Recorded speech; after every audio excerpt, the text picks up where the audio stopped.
Kondisi pos Balawista Labuan Said, Pecatu, Kuta Selatan Badung sangat memprihatinkan. Bukan hanya catnya yang mengelupas, atap bangunan juga sudah keropos.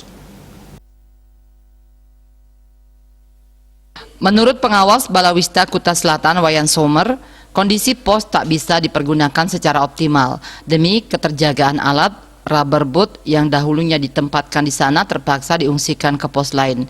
Namun ia mengatakan meski pos dalam kondisi memprihatinkan, semangat anggota tidak surut dalam melaksanakan tugas. Terpisah, Koordinator Balawista Kabupaten Badung, Marcelo Aryafara mengakui pos Balawista yang representatif sangatlah penting dalam rangka menunjang pelaksanaan tugas. Karenanya dia berharap agar rencana pembangunan ulang yang dicanangkan Dinas Pariwisata Kabupaten Badung bisa segera terrealisasi. Sementara PLT Kepala Bidang Daya Tarik Wisata Dinas Pariwisata Kabupaten Badung, Made Swardana menyebut pihaknya sudah memberikan atensi terhadap persoalan itu. Beberapa tahun lalu bahkan sudah dibuatkan perencanaan untuk melakukan pembangunan ulang.